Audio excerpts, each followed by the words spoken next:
Hello and welcome to my introduction to brush lettering workshop. My name is Gabby and I'm here to show you how to get started with brush lettering calligraphy.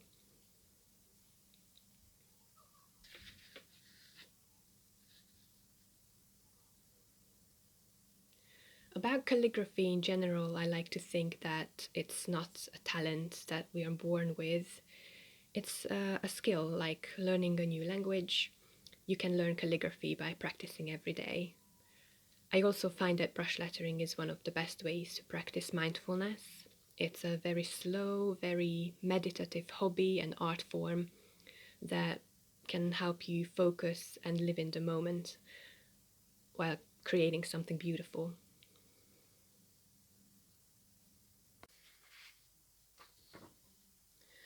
For this workshop, I'm using a brush pen from Pentel. It's called Brush Sign Pen, and it's one of the best brush pens on the market, in my opinion. I recommend these especially for beginners because it's very easy to use. They come in 24 wonderful colors, and they were designed with a special nib that made out of these firm and flexible fibers. So when you put pressure on the pen, these fibers bend on the paper, and when you release the pressure, the nib goes back to its original position, and this is how you achieve thick and thin lines on the surface you work with. And this contrast between thick and thin lines will give you the style of calligraphy. I always recommend to hold your pen towards the middle. If you hold your pen too close to the nib, then you put the whole weight of your hand on the pen, and it's much harder to control your movements. But if you hold your pen towards the middle, then you see that you can achieve much more control over your strokes. Also, find a comfortable grip on your pen so it doesn't hurt your fingers.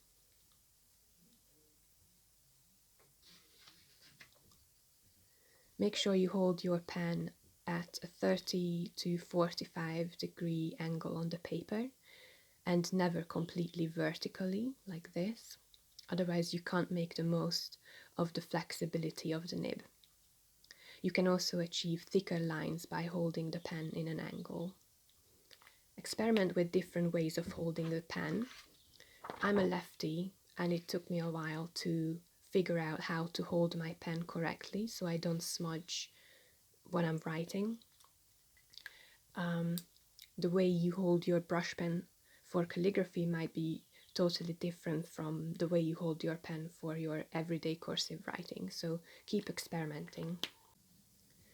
You can use any kind of paper for brush lettering. I like to use the grid I created for my workshops, but any other kind of grid or lined paper works. You can download and print this grid from my website.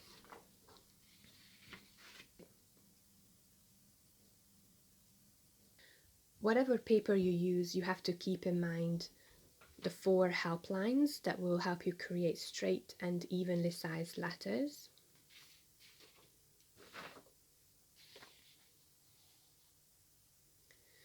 You have the baseline, where most of the letters sit on, and the distance between the baseline and the waistline will give you the size of your letters, like for example the letter A.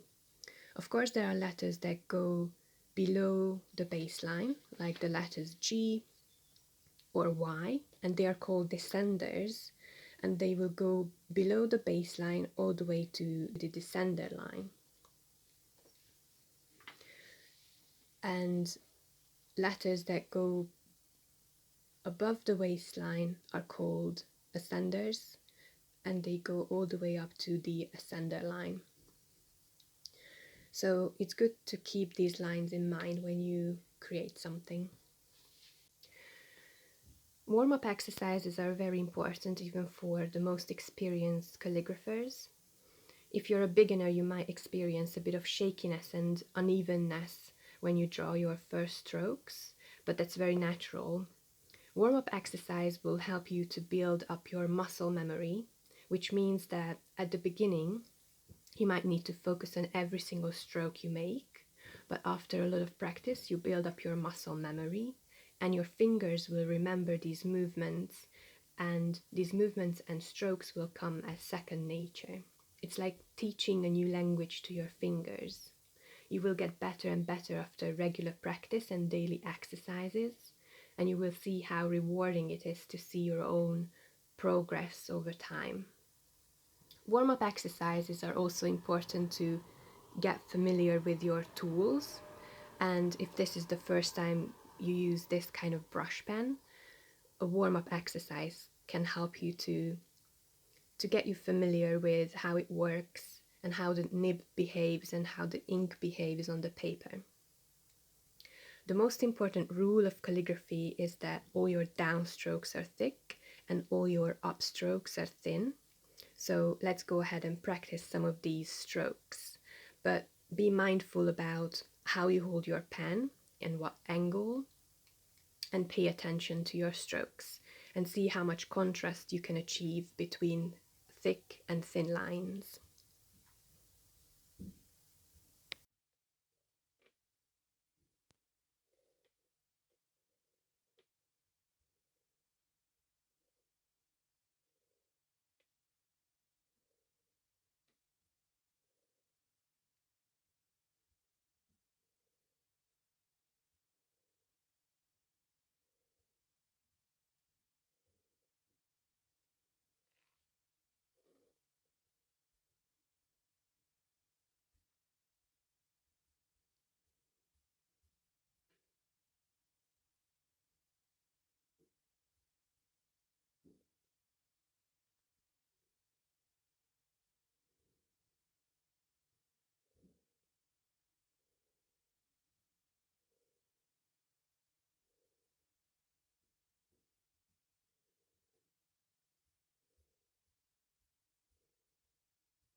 The 7 main strokes are the building elements of the letters of the alphabet. Most of the letters of the alphabet can be built up by using a combination of 2 or more of these building elements. So before we start learning the letters, we have to practice the main strokes. The first one is called entrance or exit stroke. This stroke is simply a thin up stroke from the baseline to the waistline. This stroke will help you to connect your letters to each other in a word so they don't fall apart.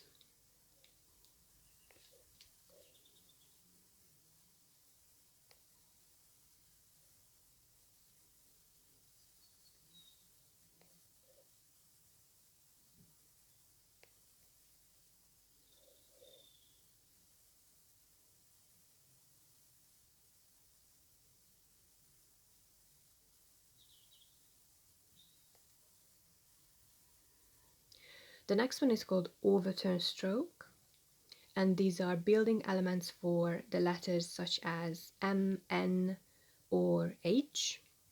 The overturn stroke starts with a thin up stroke with a very little or no pressure at all on your pen. If you use a grid, this stroke stays in a little box and goes from corner to corner. Starts with a thin upstroke, and when you reach the top of the little box, adjust the pressure on the pen and go down with a thick downstroke.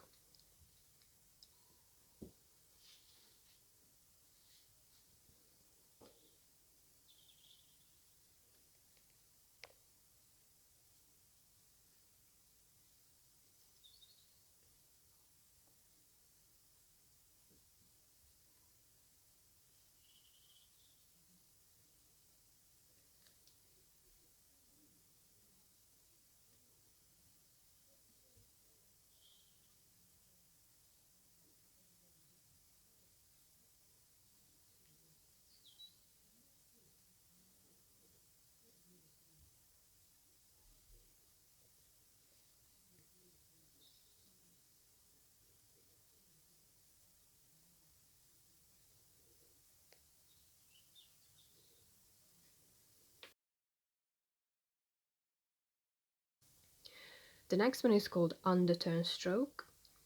These are building elements for letters like the letter A, U, or Y. This is an upside down version of the Overturn Stroke.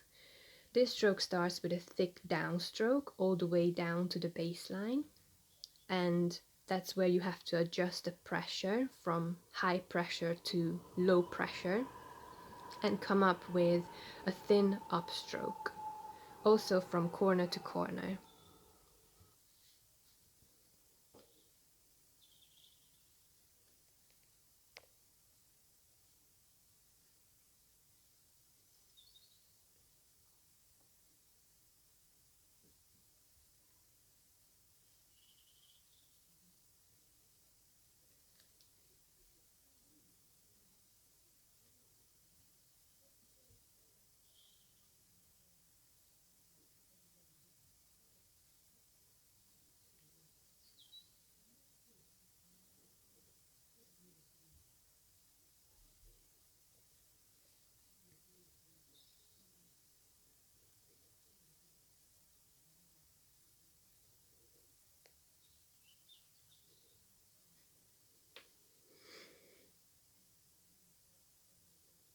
The next one is called Compound Curve, and this is a building element for letters like M and H. This stroke is a combination of the previous two. It starts with a thin upstroke and then adjust the pressure on the pen and come down with a thick downstroke without lifting up your pen, and then adjust the pressure once again on the pen and draw a thin stroke upwards. Just visualize how you're drawing this wavy shape around two little balls. Stay within the grid and make sure that your strokes are even.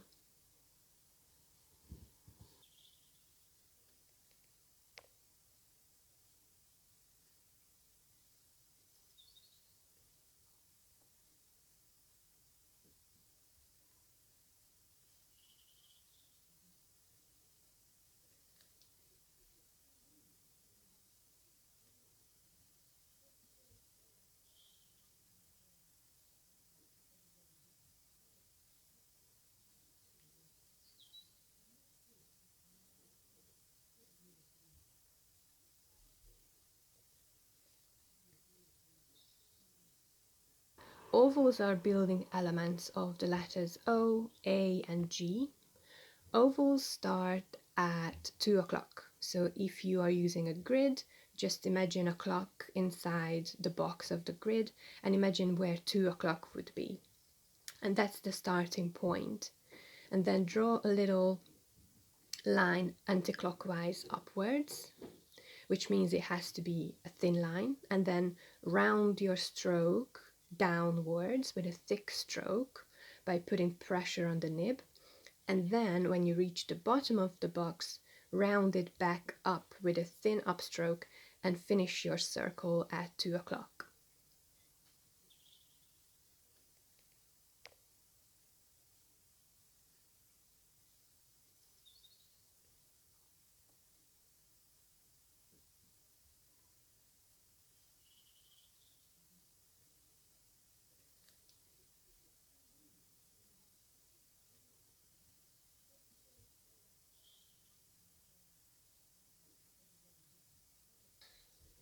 The next one is called ascending stem loop. These are building elements for the letters H, B, and L, and this stroke starts with a thin upstroke at the waistline and loops into a long, thick downstroke that goes all the way down to the baseline.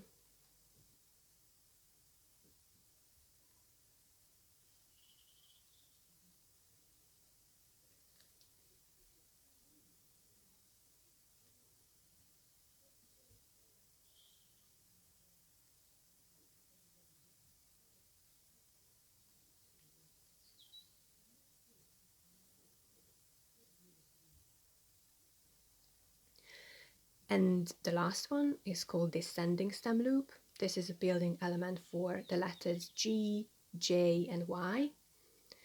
Descending stem loops start with a long, thick downstroke from the waistline and loop it back with a thin upstroke to the baseline.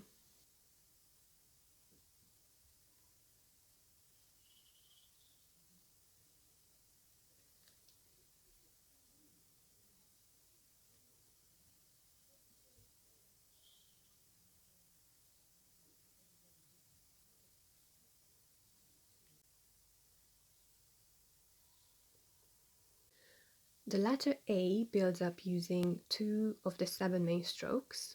First there is an oval, and then pick up your pen for a moment and visualize which stroke comes next. That's an undertone stroke. So don't forget your pick up your pen between 2 strokes. This is a tip that will help you improve your hand lettering.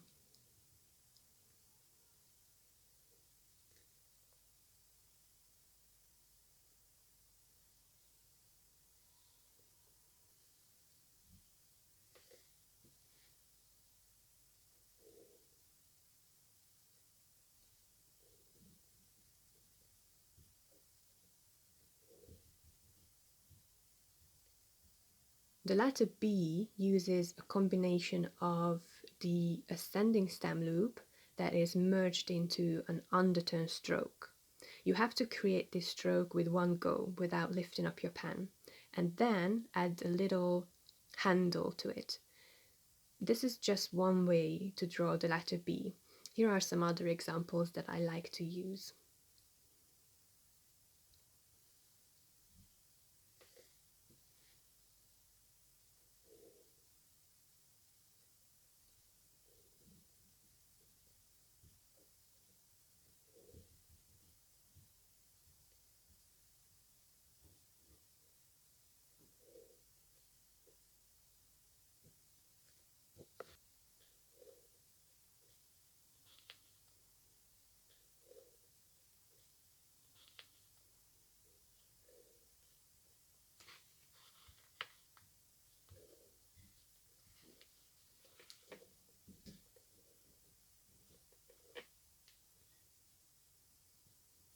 The letter C is pretty simple. It's really just an unfinished version of the oval.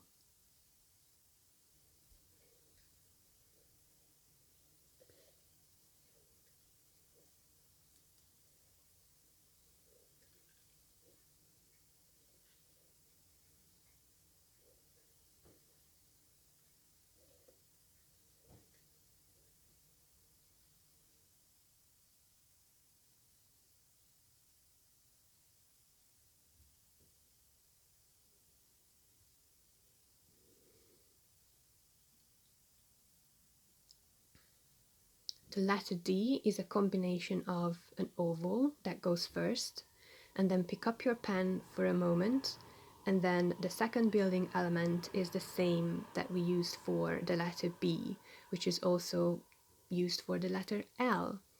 So this is an ascending stem loop merged into an undertone stroke.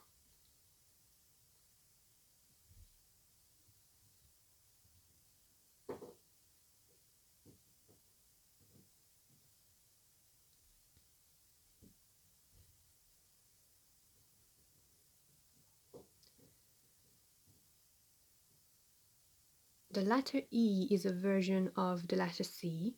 You start drawing from the middle of the grid and loop it back with a thick downstroke. So the aim here is to achieve a great contrast between your thick and your thin strokes within one single letter.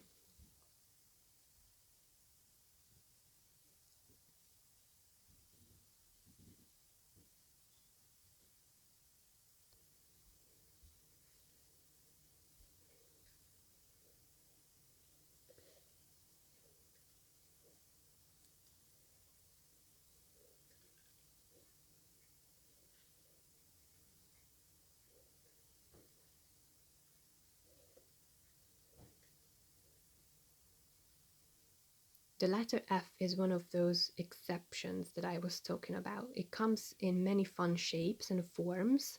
I show you a few versions that you can try.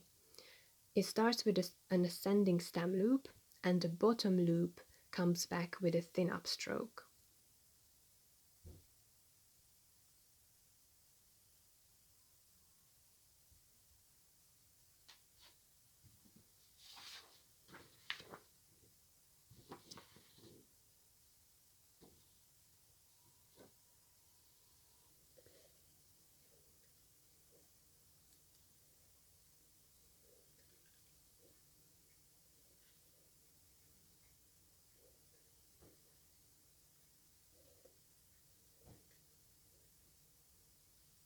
The head of the letter G is an oval, and after this stroke, pick up your pen for a moment and visualize what stroke comes next.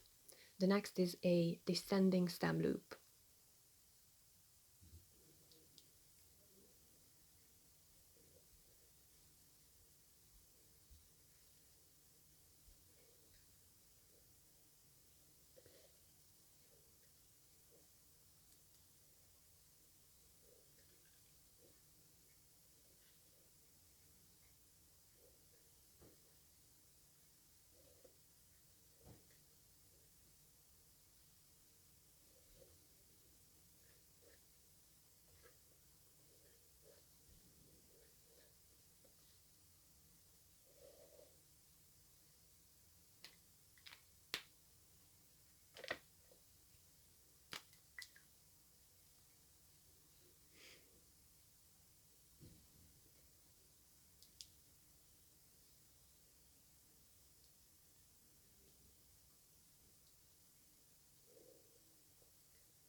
The letter H starts with an ascending stem loop,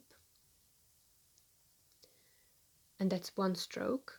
Now pick up your pen for a second, and the second building element can be either a compound curve that curves back up, so it helps you to attach this letter to the next one. It also can be an overturn stroke.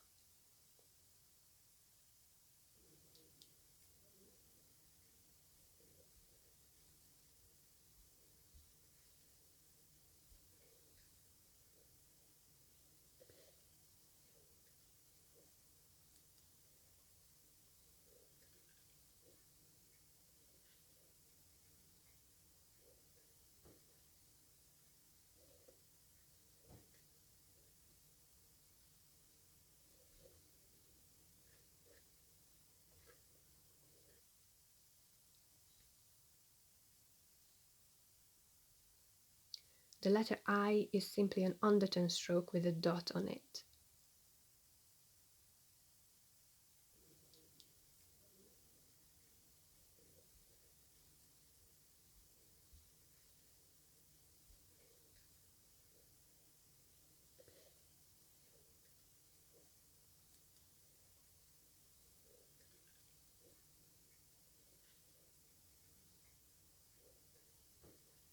And the letter J is simply an ascending stem loop with a dot on it.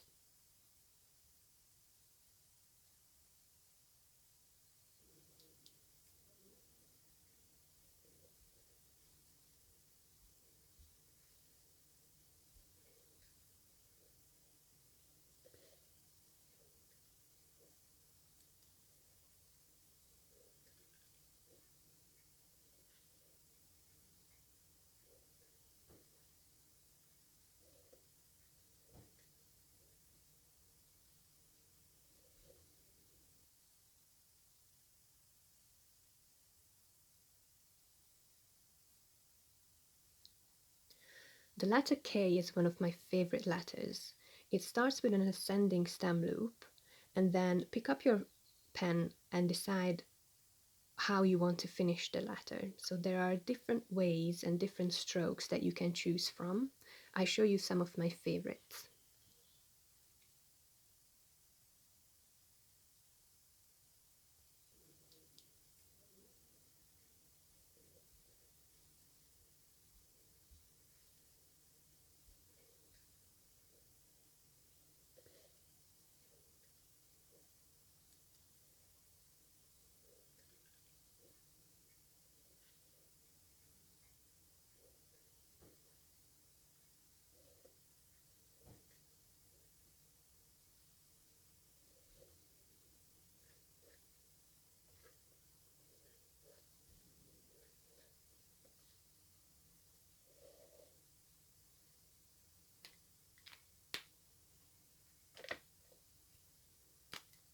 The letter L is exactly the same stroke that we used for the letter B and the letter D. It's an ascending stem loop that goes right into an undertone stroke.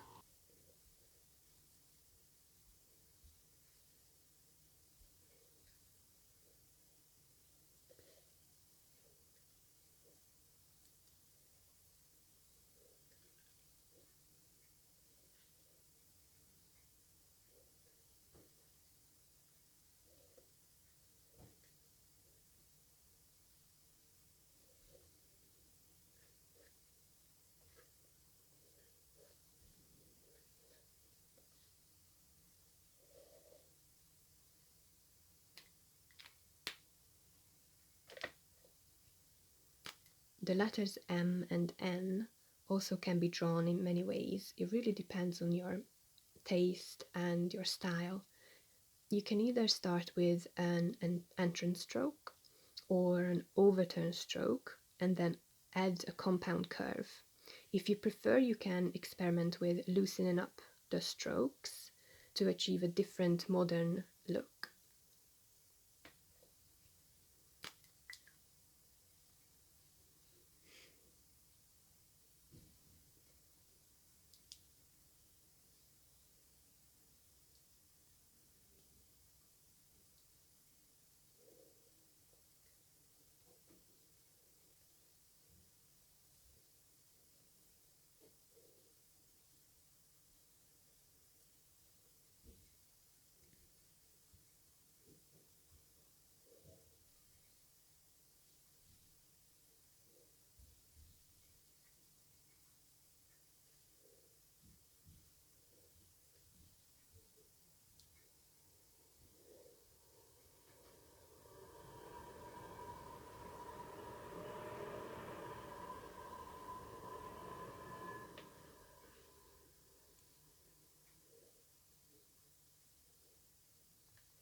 The next is O. O is simply an oval with a little handle that helps you to connect this letter to the next one. You can also experiment with starting the oval on the other side on the left.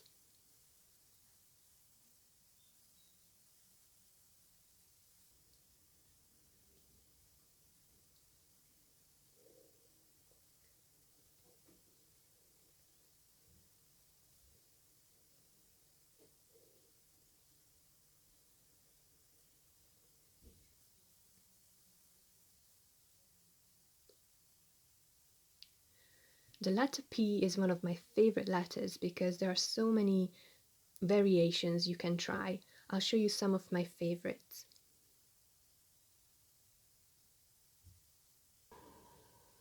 You can start with a simple downstroke and add the compound curve, or start with a descending stem loop and add a little hat to it. Just keep experimenting and have fun with it.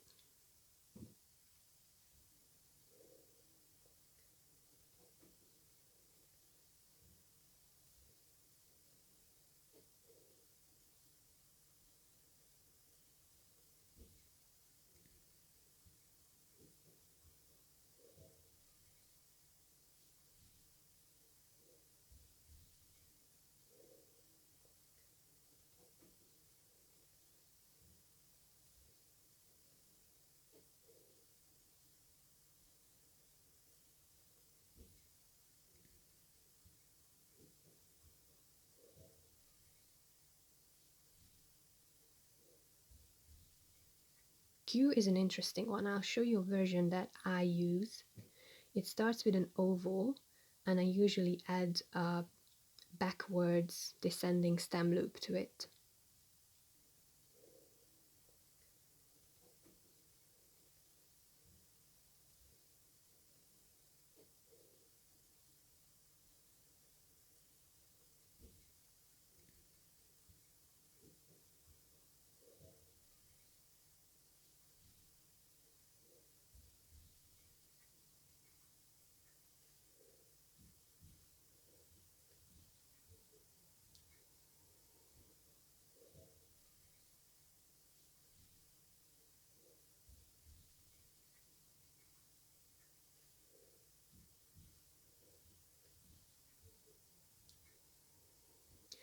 R is a great letter. It comes in many shapes and forms. Let me show you some variations that I like.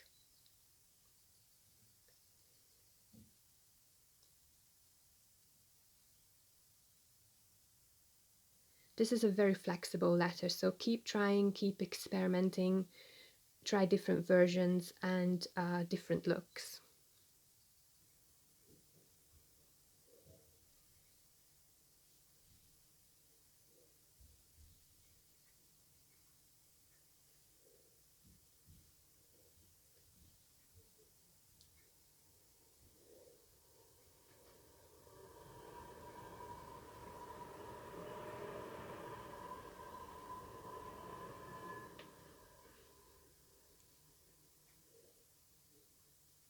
S is also an exception. It's very flexible and there are no rules on how to draw it, so you can go creative with it. This is the version that I like to use. I start with a thin upstroke and a little loop at the bottom.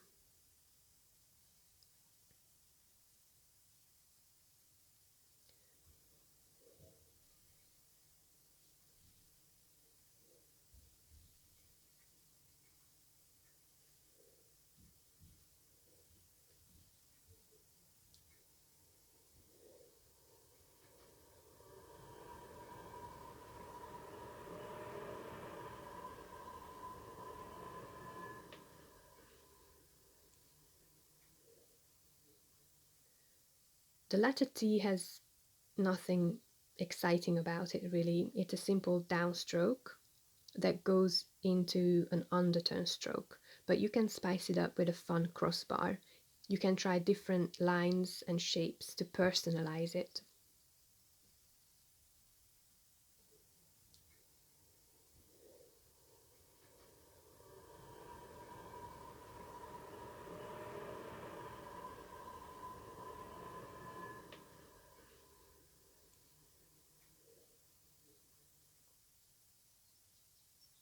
The letter U can be built up by 2 undertone strokes.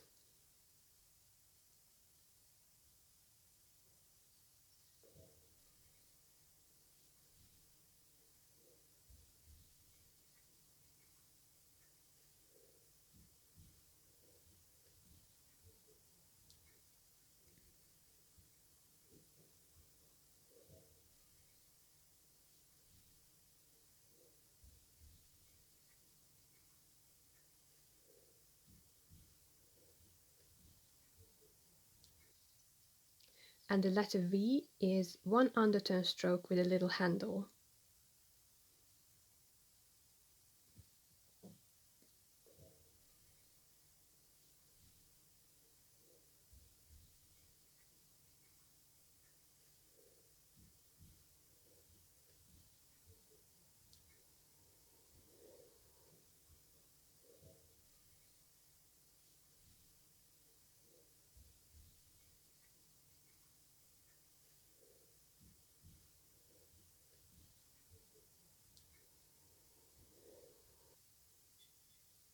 The W is also very simple. Just add 2 undertone strokes. Don't forget to lift up your pen between the 2 strokes and then add a little handle to it.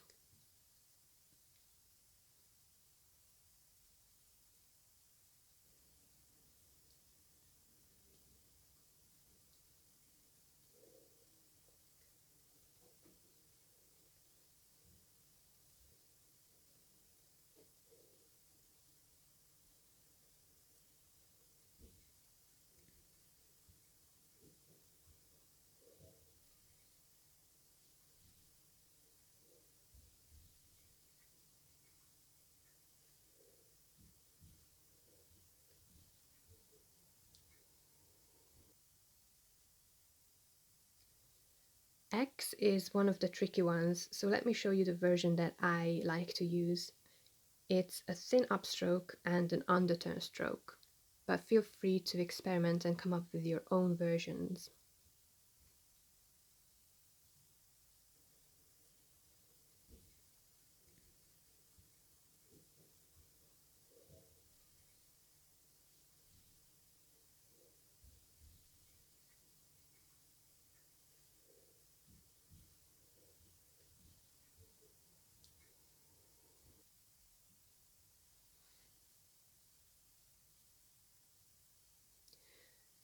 The letter Y starts with an underturn stroke, and then pick up your pen.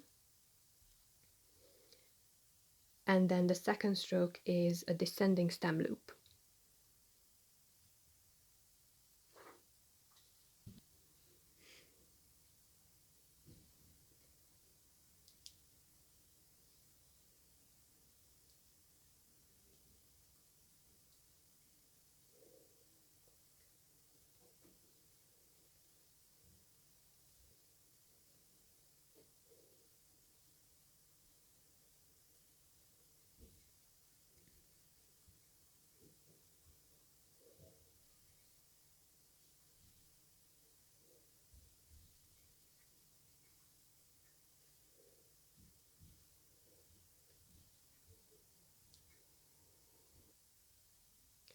And finally, the letter Z. There are a few ways of drawing it. I like to switch between two versions. One is more modern and minimalistic, and the other one is more traditional looking. It's up to you which one you like or which one comes easier for you to draw.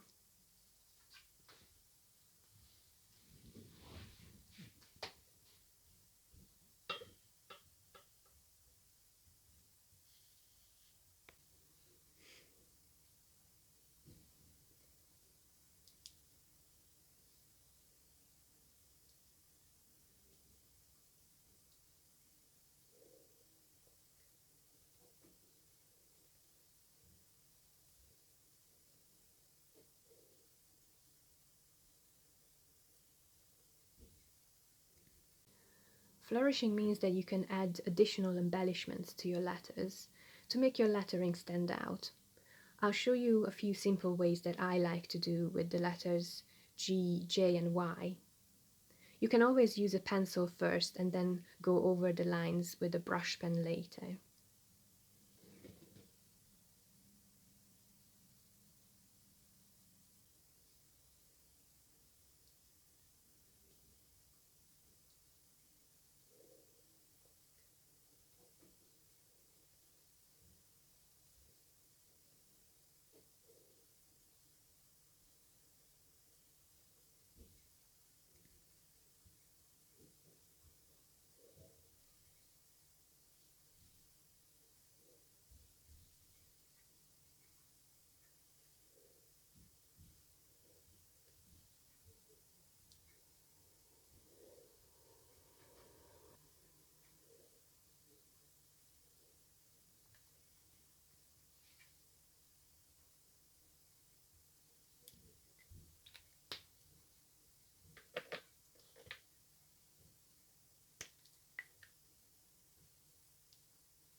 Thank you so much for your attention, and I hope you find this workshop useful.